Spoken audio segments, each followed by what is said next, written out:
Uh, Anything in history that is worth remembering, where there is success and there is achievement, they are indicative of the fact that there must have been a motivated group and also there was a leader, whether it is a team of leaders or an individual that led the success at that point in time. It was clearly an indication that there are people or individuals who are behind the success at that point in time. So, why really does leadership matter? There are some myths, some disagreements that people have, certain assumptions that people have about leadership. An example of such myth is that people feel that leadership is only important at the top. When you're a manager, when you're an executive, when you are a CEO, when you are the head of the department, that is where leadership matters. Until you attain that position, that leadership does not matter. This is very, very wrong. Because at every level within the organization, there is need for us to demonstrate leadership. In fact, there's an expression that is called self-leadership. If you can't lead yourself and bring yourself to produce results, you will notice that you will not make progress at that point in time. There's another myth that people attributed, and that is the myth of saying that leadership is a rare skill. Leadership is a skill that is very scarce. You find it only in a few people, that it is not all of us that have the opportunity or the ability to lead, as the case is. Again, this is not true. Leadership is ubiquitous. It is available across everywhere. If you look around, you see people doing things that are extraordinary, moving beyond what is expected, and inspiring and getting others to move along with them at that point in time. Those are indications of leadership that is progressing at that point in time. Then the third myth some people have propounded and said is that leaders are born, that leaders are not made. It is true that there are some people who are born with the characteristics and traits of leadership. They show up with some kind of behavior that is endearing when it comes to leadership.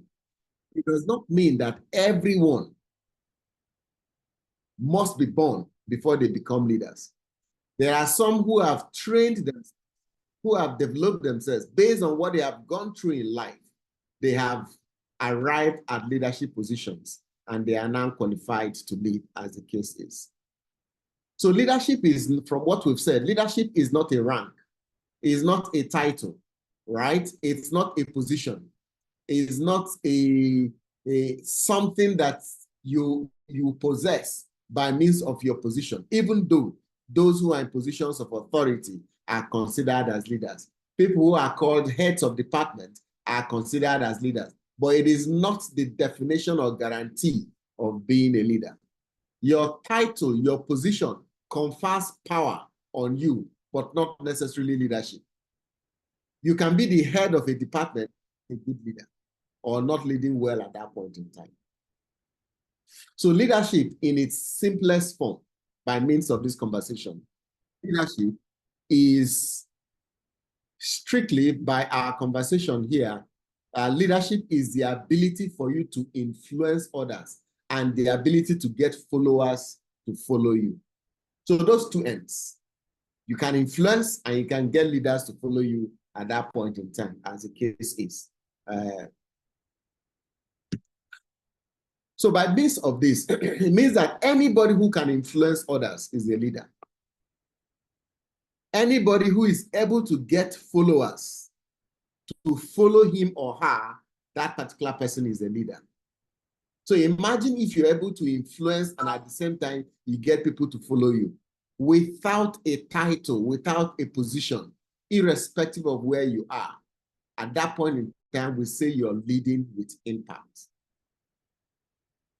I like to define leadership by a couple of words, and I like this particular definition from Kevin. And Kevin says that leadership is a process of social influence. And note that word, process, and social influence, which maximizes the effort of other people, not your effort, but the effort of other people in order to get results and to get people to move and produce the kind of result you expect to have in the organization at that point. So that's a classic definition of leadership towards achieving a predetermined goal in the organization. And that clearly helps us to appreciate the fact that leadership involves us being able to achieve some results at that point in time in the organization. Now, whether you're influencing within the organization or outside the organization, fundamentally, leaders must get results. So if you say you're a leader, we ask you the question, what results do you have to show for your achievement at that point in time that you have produced? And that brings to mind that there are different styles of leadership. In fact, there are 6 styles of leadership. Depending on who you are, your personality, your background, and the situation at that point in time, there are different types of leadership styles that we can use in order to produce the kind of results we expect. Leadership style number 1 is being coercive. Coercive leadership is demanding results, demanding compliance. You don't want to know what people care, what people are talking about. All that matters to you is what you want to get at that point in time. And you're willing and ready to punish or discipline anybody that does not follow or do what you say at that point. That's coercive leadership. There's also authoritative leadership. And authoritative leadership is usually leadership based on your position, based on the rank you occupy at that point in time. So based on the authority bestowed upon you, you can chart the course to a vision and take everybody to that particular area because of the authority you have at that point. Then there's affiliative leadership. And affiliative leadership is a leadership style in which you create emotional bonds, you create connections, you get people to work with you in order for them to achieve the results that you want. So people follow you because they like you. They are inspired by you. They feel connected to what you're doing at that point in time. And so you are leading by affiliation. There is harmony. The 4th one is the democratic leadership style. This is leadership by maybe voting, where everybody must participate. We'll come to a consensus. If there is no consensus, we will not make progress. Leadership by democracy, as the case is a participatory leadership, where we all sit down and agree and come to terms of what we want and how we want to achieve results at that point in time. Then there's the pace setter leadership style. This is driven for results. This particular individual is always setting the pace. He's always pursuing excellence. Good is never good enough for the individual. Self-driven leader, as the case is. Then the last style is the leader as a coach. And this particular leader focuses on developing others, building others, investing in others so that they can grow up and the results that they are supposed to deliver. If you look at these 6 leadership styles, which of these leadership styles will you say is common to you that you use normally as an individual? Which one do you use normally? Yes, please share in the chat box.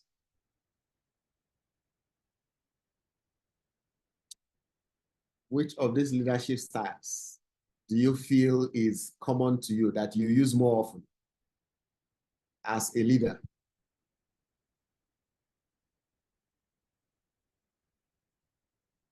Are you a coercive person? Are you an authoritative person? Are you an affiliate person? Are you more democratic? Or are you a pace setter? Or are you a coach? All right, that's nice.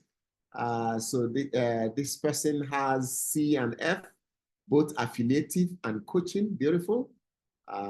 Yes, we also have a pace setter coaching in the house. Good. Beautiful, beautiful, beautiful. Right?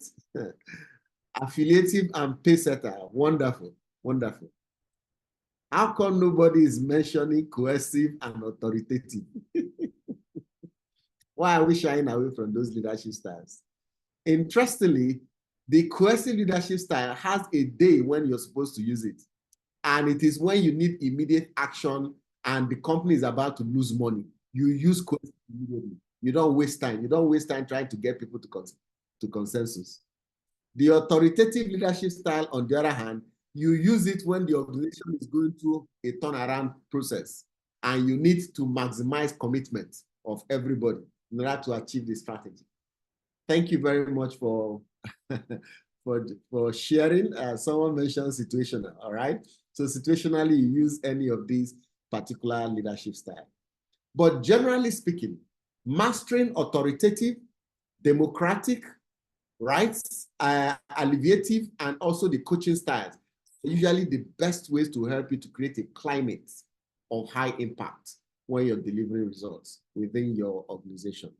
This way, you can achieve the greatest results within the organization as you make progress at that point in time within your organization. So leadership is a bridge between what could be and what is at the end of the day. It helps you to achieve the what should. So you move from could to should to must, and must to is at that time. According to Andy, he says that visions are born in the soul of a man or a woman who is consumed with the tension between what is and what could be. So when you're frustrated by what is, and you force yourself to achieve what could be at that point in time, then you become a visionary. Best results at that point in time. And so that is fundamentally our conversation on leadership. Would you rather be managed or would you rather be led? Would you rather be managed or would you rather be led? What do you think? Which would you prefer? Would you prefer to be led or would you prefer to be managed? In the chat box, please share. Will you prefer to be led or will you prefer to be managed? Interesting. Okay, so there's a lot of led. So what's the difference between being managed and being led?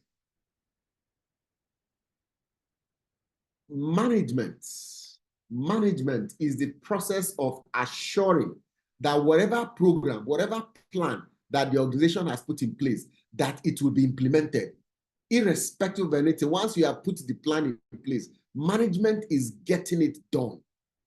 That's management. Leadership, on the other hand, is casting a vision, right? Casting a vision and helping people to catch that particular vision and then motivate those particular individuals to achieve those results. Clearly, you notice that there is value in managing and there is value in leading. In reality, everybody periodically has reasons to be managed. There are days when we are not at the brightest time, we are demotivated, we have issues that are going on around us, as the case may be. At that point in time, if the organization is driving for results, there is no time for motivating and inspiring. We want to get the result then. At that point, we need to manage. But on a good day, on an average day, we need to be more visionary, more motivating, more inspiring, more influential of our people so that we can get them to achieve the greatest results. So, what does a leader really do? What do we expect a leader to do? So, a leader must know how to do a job. So, knowing how to do a job is the job of a worker, right? It is accomplished by a worker. Showing others how to accomplish the job is the job of a teacher. So when you show people, yeah, do it like this, do it like this. No, you're getting it wrong. Do it again like this. You are teaching, all right? Another word for teaching is coaching. You're coaching at that point in time. Assuring the leadership of the organization, owners of the organization that, look, put me in charge. If I'm in charge, consider it done. You're a manager. So managers are individuals. When they are put in charge of things, they get things done at that point in time. That's a manager. While a leader, on the other hand, inspires others to do great jobs, to be able to achieve great results within the organization as much as possible. Jim Collins wrote 2 books that are very interesting on leadership. And in these 2 books, he emphasized the need for companies to be very successful over the long time with respect to leadership, that is the only way they can achieve great results. So far, we have covered why it is important that we lead, the importance of leadership. So we've seen why leadership matters. Let's look at the high impact leadership framework. What is this framework about? And how does this framework become important and useful to us in our process? Leaders must focus their efforts both in people and in clients. Leaders must be engaged in creating a vision and building the willpower to achieve those results. It must focus on ensuring that they deliver the results within the organization. So don't come out and say, and as a leader, I am not a manager. You must be a manager first before you become a leader. Or you must be a manager and a leader at the same time in order to get the results done. So a high impact leadership, in order for you to lead with impact, you must combine both managerial competence and leadership styles to achieve the results. So you must develop the internal capability to achieve that result. You must shape the culture of your organization and of your team in order to get the results that you expect them to get at that point in time. Now, there are some behaviors that are very important when it comes to this particular high impact leadership. One, it is person-centered. You must be consistent in leading people, both in your word and in your deeds. We will not see you talking one thing and behaving in another way. You must be consistent at that point in time. You must engage the front line regularly. You must not be a back office leader. A leader who sits in the office and does not do anything, does not talk to his team members, that is busy drinking tea, reading newspaper, watching CNN, and signing papers is not a leader. In fact, we can do without that particular leader. If that organization goes through a merger and acquisition, the first thing they'll do is to fire that particular leader. So leaders are authentic. They are present in the forefront. They are present where the job is getting done. They are involved in getting that particular job done. They are involved in business development. They are involved in operational activities within the organization. And there is a relentless focus on the big picture, the vision of the organization, and the strategy of implementation. Then 4, leaders who lead with impact are very transparent. They are transparent about results. They are transparent about the progress. They are transparent about the objective that the organization is pursuing. Even when there are mistakes, they come up and say, we have goofed. We've made mistake. So they are very transparent. And then they lead across borders as the case is. They encourage system thinking, input, process, output. They believe that everything must work in sync. Because once there is discord, once there is no harmony, we will not be able to produce great results at that point in time. So this is why it's important for us to work with hand in order to achieve great results within the organization. Now, how do we change the way we think about our people and our clients so we can get the kind of results we want? We need to go from what matters, right? From what the matter is to what matters to you. You being the employees, your people, you being the clients at that point in time. If your clients are not happy, you will soon run out of business. If your employees, on the other hand, are not happy, it's only a matter of time. Their unhappiness will rub off on the clients and the customers that you have, and eventually you will run out of business. So you see, it's important for you to change the way you process and work with your team members in order to achieve great results. To help you achieve this, I have a couple of questions here that you may want to ask yourself.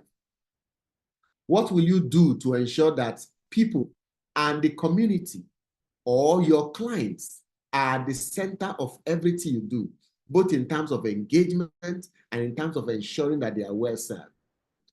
What will you say and do to convey the vision of your unit, your department, in order to increase the desire for people to want to change and achieve results. If you say you're a manager and you're a manager of a unit or a department, what is the purpose of your unit in your organization? Why has your department or unit been set up in the organization? And if you're a lone ranger doing your work on your own, what is your purpose of the job you do in your organization? How does that connect to the organization at that point in time? What leadership and improvement capabilities must be devoted and applied in order to increase success in your team? How will you assure that the effort you're putting in is driving into results? How do you ensure that you have a sound plan to build the right leaders amongst your team members so we work together and we track our results to see whether we are making progress? How would you describe the desired culture or future in the organization that you want to achieve, that you're bringing to the table in order to deliver results? And then what engagements, what cooperation amongst your teams across departments in various areas is very important for success? How will you lead this engagement to ensure that results follows up at that point in time? This is why it's important for us to look at leadership from an impact position so you can deliver the kind of results you expect at that point in time. Now, some organizations are struggling and they are not able to produce results. Why? Because their leadership bench is empty. They don't have a strong leadership bench. Whether you're a small organization, a mid-sized organization, or a large organization, a leadership bench is very important to you. A leadership bench describes the organization's internal ability to produce leaders that can rise up and take up leadership positions in the organization. I have two questions for you here, so you can use it to measure how strong your leadership bench is in your organization. Think about the team of leaders that you have in your organization, whether they are supervisors, managers, senior management, as the case may be. If something happens to one of your leaders today, maybe they resign, or they are transferred, or they fall ill, and they are not able to continue doing the work they are doing in the organization, do you have someone else in your organization right now that you can promote into that position and everything will continue to run as if that leader did not leave you? Question 2, does your company currently fill the most positions, leadership positions? If there's vacancy at the top or in middle management, as the case may be, does the organization fill those positions by promoting people under to those positions? Or do you go outside to hire and bring somebody inside the organization? If you answered no to any of these two questions, or you are unsure of the position of your organization, then you may need to put in place a leadership development program that will help your organization to move to the next level, to ensure that you're building a pipeline, a leadership bench of people who will be successful to you at the end of the day. At the end of this particular session, everyone that attended this program will receive this leadership development book, and you will use that to x-ray how your organization is going, so you can use that to ensure that you put a leadership bench in place within your organization. Stay till the end of the session and you receive a link to download this particular book. Now, our third discussion today is on the 5 levels of leadership. The 5 levels of leadership, right? And the 5 levels of leadership are interesting because it helps us to appreciate the various positions that organizations are at that point in time. Now, if you look at this, my picture, you can see some different leaders here. You can see this leader here, this leader here, this leader here, and this leader. They are all doing the same thing, right? However, this particular leader is completely different. So the leader must have spent some time to prepare his work and his team such that it is smooth ride for him and his team as they progress at that point in time. So are you at level 5? What exactly is level 5 leadership? Let's discuss it and find out what level 5 is. Let's start with level 1, level 2, level 3, level 4 before we get to level 5. Level 1, you are said to be a level 1 leader when you are a highly capable individual You're very sound. You're a pro. You're damn good in what you're doing. You're extremely capable. But that's where it finishes. You are the pro. No other person knows what you do. So you're a level 1 leader at that point in time. You see, you're a specialist at that point in time. You notice that without you, the organization cannot progress. And there are a lot of people that like being in level 1. They like being very, very important in the organization. Without me, the organization cannot make progress in this area. Whether it is in marketing or in sales or in production, in HR, in customer service, if you are the only capable person to deliver results in that particular area, you are a level 1 leader. Level 2. This is where you now like working with other people. You work with your fellow colleagues. You sit down, you work, and then try to get things done. You brainstorm, you share ideas. There are conflicts amongst you, but beyond the conflict, you still come together and produce results at that point in time. You're not the lone ranger like the level 1 individual. You like collaborating with other individuals. You're a level 2 leader. So if you are a team player and you have team spirits, you're a level 2 leader. At level 3, this is where you become a manager. Some people call it supervisor, as the case may be. So at level 3, you are a competent manager, where you're able to harness the various capabilities of your team members and bring them together in order to do the job, get the job done very well at that point in time. It's like being in the football field, where you have various players. You have one is the goalkeeper, the other one is the midfielder, the other person is the striker. For each of those particular positions, you understand your team, you're able to arrange them very well and put them to produce the result that is expected. You're a competent or capable manager at that point in time. So you're level 3 leadership.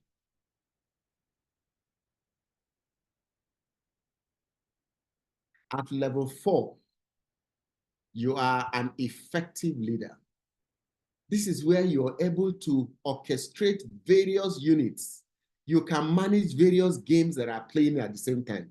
You're able to synchronize various activities in various units. You orchestrate the results that are required, and you effectively motivate and inspire your team members. You're not just a manager of that particular team. When the team is feeling low, you're able to talk to them one-on-one or as a group in order to get them to produce results. You influence your team to produce results at that point in time. That is level 4, where you're an effective leader. And someone once asked, if level 4 is the effective leader, why then do we need level 5? Since you're already effective at that point in time. Again, level 4 only focuses at the team that you're working with, at the department you're working with. So it's like functional leadership, as the case is. But level 5 is where you begin to act like an owner, where you begin to go the extra mile. It is not about you. It's not about your team. It's about the entire organization. This is where you make sacrifices beyond your team. This is where you are involved in or aware of what is happening in various departments within your organization, so you can put your voice, you can contribute to the greater success of the organization at that point in time. This is why you're called an executive. In any organization, anybody who is called an executive and all the person does is stay in his cocoon, stay in his department, that person has a title that does not belong to him. Executives are individuals that have the interest of the full organization at heart, beyond their department and their group at that point in time. Do not confuse executive as MD or CEO. No. Executive is someone who has reached the top level within the organization and is able to generally get involved in various areas and offer suggestions at that point in time. So if you're a manager and perhaps you want to go for the executive position, when you go for meetings, maybe your monthly meetings, your periodic meetings, when other departments are discussing, do you keep quiet and wait for your turn to present your own? When you finish presenting your own, you go back and keep quiet. You're not involved in what is going on again. You are demonstrating that you've not reached executive level yet. In fact, as an executive, you should be able to drive the business discussion or the operational discussion at any point in time. You don't have to be the person in charge of those areas, but you have a voice. You have an input to make at that point in time. So technically, what we've learned at level 5 is that level 5 is not just the charismatic leader who is walking around smiling at everybody. That's not what it is about. It's your ability to contribute to the organization at that point in time. So these particular individuals, they have a mix of humility and professional will, and they are ambitious enough for the organization at that time. And their ambition drives the organization to progress and produce results. That's called impact. That's where you lead with impact. And interestingly, have you noticed that we're not necessarily talking about position? We're talking about contribution. What you've been able to contribute to your team, to your organization, and you're able to drive that particular result at that point in time. And you can achieve great success at that time.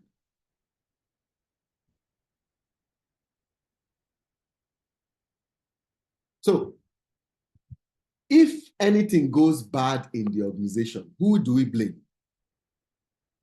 When things go bad in the organization, who should we blame? Should we blame the employee? Should we blame the supervisor? Should we blame the manager? Should we blame the executive? Who should be blamed? What do you think? If something goes bad, who should we blame?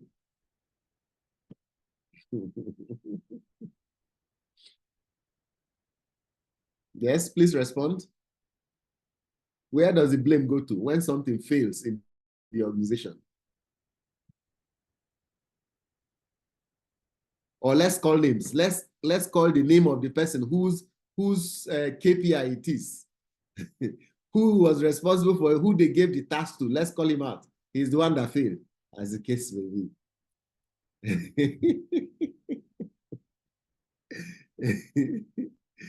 Beautiful, beautiful. So once things fall, once a ball is dropped, thank you very much for mentioning the CEO, right? Once the ball is dropped, the leader at that position is to be blamed for the ball being dropped at that point in time. This is why leaders must look in the mirror regularly when something happens. If anything goes bad, a leader should quickly take the mirror up and look at the mirror. What happened?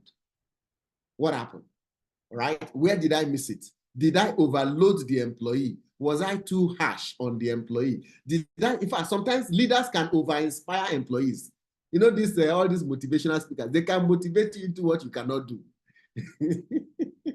So sometimes you might have motivated an employee beyond his competence and capacity at that point in time, and things will fail at that point in time. So always look in the mirror. Before you say that person is wrong, first identify what is wrong. Why did it go wrong? What could have been done in order to avoid it happening at that point in time? Before you single out who is the victim of the thing that has gone wrong at that point in time.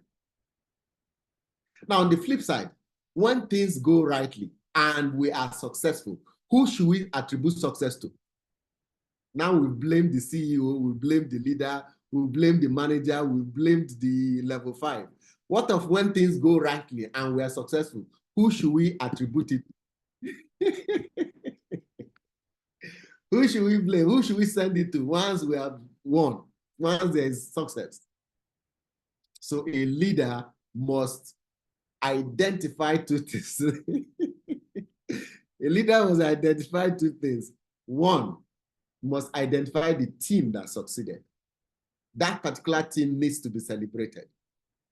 Two, while we are celebrating that particular team, the leader must identify who in the team contributed the most for the success of that particular team, and also single that person out for recognition, as the case may be. While we clap for the team for good results, we praise and shout war songs for that particular individual at that point in time. A leader should not take the goodies of what he has delivered at that point in time. So whenever there is success, the leader should look out of the mirror, look away from the mirror and stop looking at himself and start looking through the window to the rest of the organization and attribute the success to his team members, because they are the ones who have delivered the job at that point.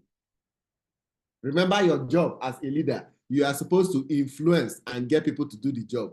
So being an influential person doesn't get the results done. So attribute it to the individuals within the team at that point in time. So in summary of this particular,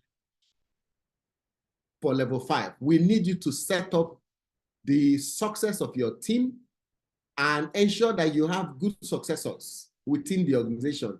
The next generation of individuals who are growing in capacity, who are growing and they are able to do more than you, the leader, is currently doing. In fact, there's a particular expression they teach us in leadership schools that if you're the most intelligent person in your team, you're a bad leader. If you're the only person that knows how to do everything in your team, you're a bad leader, as the case is.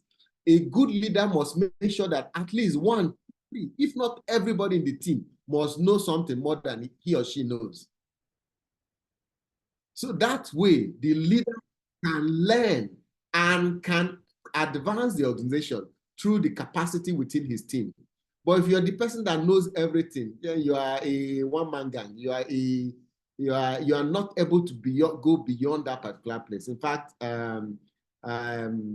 John C. Maxwell says you have placed a cap. You have placed a cap on your leadership potential if you're the most intelligent person within your team at that point in time. So make sure that your team members are able to join you in that particular journey at that point in time to achieve the results you want to achieve. Okay? Now, there are 5 critical roles. There are 5 critical roles that you should play in order to achieve level 5. How do you achieve level 5 leadership? There are 5 roles you must play, and let me share those 5. 1, you must be very good at communicating. Be very, very good in sharing information. People must not misunderstand what you say. Learn how to ask people, do you understand what I've said? What is the next action based on what I've said at this point in time? 2, you must be a coach. Whatever you know, transfer, teach another person. Everybody working with you must be rising up to your level. So if you know something, 200 of something, make sure you bring people up to level 200. Somebody will say, if they now know level 200, I am no longer relevant in the organization. But you built yourself to level 200. As you bring them up to level, go ahead and build yourself to level 300, to 400, to 500, to 600. You cannot grow until you bring other people up. So coach them to be like you or to be better than you at that point in time. Then there is the catalyst. You have to be a catalyst. You must inspire change. You must be in the forefront of driving what needs to be done. It's not like you sit down and tell them, this is our plan. This is what we're going to do. So everybody go and start doing it. You must get involved. In fact, you should do the first one if possible and do the next one. Join them in doing all the way to the end at that point in time. So be a catalyst to inspire them to ignite the action within your team members. Above all, be a good listener. Pay attention. Listen to body languages. Listen to people's unsaid expressions. Some people may be going through things in life, and they are struggling to walk with you and stay with you at that point in time. Learn to pause and feel what they are going through at that point in time. You will be seen as a level 5 leader, because at that point in time, it is not about the job alone. It's also about the people. Remember, we said it's about the people. Leadership with impact is about the people, and it's about the clients, not about you and the organization alone at that time. And finally, build relationship. If you build relationship and you help your team to grow at that point in time, you will achieve results. Building relationship is very critical. You must be able to connect to various individuals within the organization to achieve the kind of result you expect to achieve within your organization at that point in time. If you do, then you'll be able to achieve the kind of results you expect. So your action plan, decide to lead with impact, right? And evaluate your inner circle. There's a circle that's people who speak to you. Because sometimes who you are today is a function of the kind of friends you keep, the company you keep, people who speak to your mind, who motivate you, who engage you regularly. If they are not engaging you to make you be better than you are, then you'll be lagging behind in your results. Find a mentor. You can never know it alone. And even your team members may not be enough, whatever they share with you, to inspire you to produce results. Find a mentor that can continue to drive you and move you forward. Then invest in yourself. Be very selfish about it. Invest in yourself, right? As much as possible. Train yourself, develop yourself. If you must buy ice cream and give to some people, before you give them ice cream, make sure you have tasted the ice cream. Remember what he said, there's a cliche that says what you eat is your own.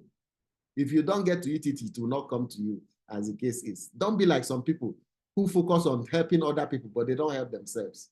Invest in yourself and try to achieve the greatest results you can as much as possible. So we shall wrap up very quickly on how you can lead from where you are. How do you lead from where you are in the organization? So leadership and your place in the organization, you don't have to be at the top of the organization. You don't have to be the manager, the supervisor, the head of the department for you to demonstrate leadership. 99% of leadership occurs at various levels within the organization. And leadership is a choice. It's not a position. It's not a seat. There's no seat in the organization that is written leader, as the case may be. So even if you're in the middle level of the organization or you're at the lower level of the organization, good leadership can be learned and can be applied at that point in time. So you need to work on your good leadership skills at that point in time in order to achieve the results that you expect to achieve and then achieve great success at that time. Now, here are 10 things you can do in order to lead from where you are. 1, develop strong relationship with key people. In your organization, identify those who are currently leaders in your organization, the decision makers in the organization, the key players in the organization. Make sure you're friends to those individuals. I am not talking about psychopathy, going to praise them every day. Good morning, sir. Welcome, sir. Madam, good morning, madam. Well done, well done, well done, man. No. Create and build good relationship with those individuals. The beauty of those relationships is that they will always be investing in you. Whenever they want to look for someone to use, to work with, to engage in, to grow, it is your name that will come up regularly because you have a good relationship with those individuals at that point in time. Remember, we spoke about good listening. Leading requires you to have a good listening skill. Make sure you're very good at listening. Then model up. They say to become a general, you must act like a general, talk like a general, dress like a general, march like a general. So for you to be a great leader and lead from where you are, model up, act like a leader, behave like a leader, speak like a leader. Don't always be whining around the whole organization, complaining. Leaders are not complainers, as the case may be. Rather, they look for solutions to whatever the issues are in the organization at that point in time. Then even if you're not a team leader, define what winning means for your team and work with your team members at that point. Engage and communicate very well. Learn to pause and reflect. Look backward and ask yourself, how was the journey? How did we deliver yesterday? How did we perform last week? What can we do differently this week? All right? So always take lessons learned from previous times and take it forward in order to achieve results. And take chances. Some say take risk. All right? If you don't risk, you can't get it. But make sure your risks are calculated so you don't lose everything you have built so far. And above all, do not be afraid. Be courageous. All right? Step up and to be counted, to be involved in various things. The worst that could happen is you make a mistake, you get your fingers burnt. But then again, you rise up again and continue delivering as much results as possible. So if you're able to achieve this, then definitely you will have achieved great results in all the things we have covered and spoken about in our conversation today. So thank you very much for an exciting time with you. We have covered so far in our discussion today, we've looked at why leadership matters. Great organizations produce results because of leadership. We also looked at the framework for leadership development, for high impact leadership. And we said it's important that we grow leaders at various ways in the organization. We looked at the 5 levels of leadership and said level 5 is where you act as if you're the owner of the organization. You act as if it is your own business, is your own institution, right? Because you're able to understand the both ends of the organization as much as possible. And then finally, we wrap up our conversation by looking at how you can lead from wherever you are, the seat you occupy, as the case is. You don't need a title. You don't need a position in order to lead within the organization. Implement the 10 areas that we've mentioned, and you'll be able to lead successfully at that point in time.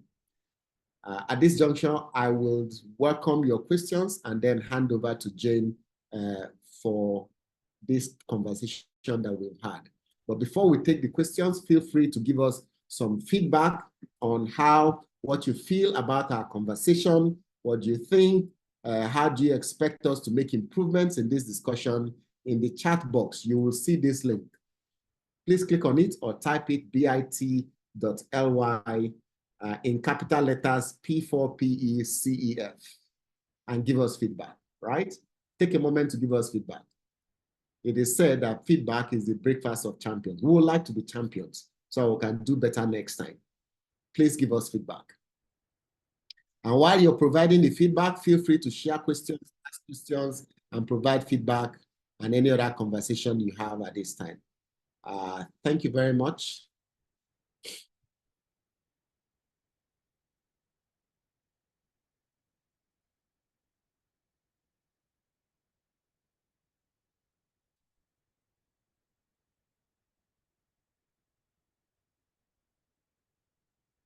Thank you, Ebenezer. Thank you very much.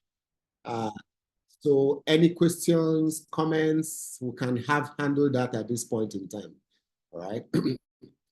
And if you want to take your leadership conversation to the next level, or your organization is very important and very serious about making leadership count, then consider visiting our websites, LDI, p4p.co/LDI.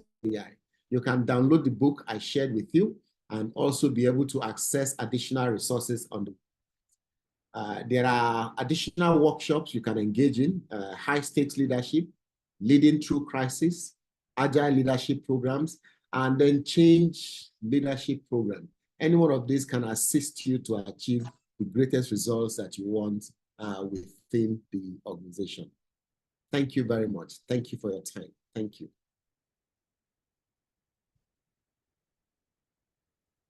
Jane? All right. Thank you, everyone. Thank you, Mr. Drill. Thank you so much for the session was quite enlightening. I learned so much from how to lead, the types of leadership, and many other things. So thank you once again. I saw some comments in the chat box.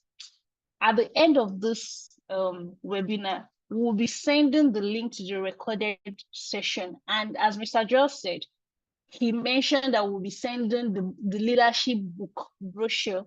We'll also be attaching it and sending it to everyone that attended this session. So please, we look forward to seeing you to our next webinar on change management.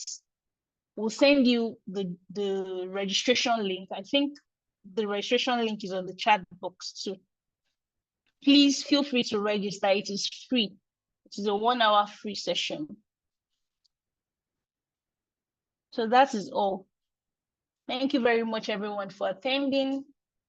We appreciate you.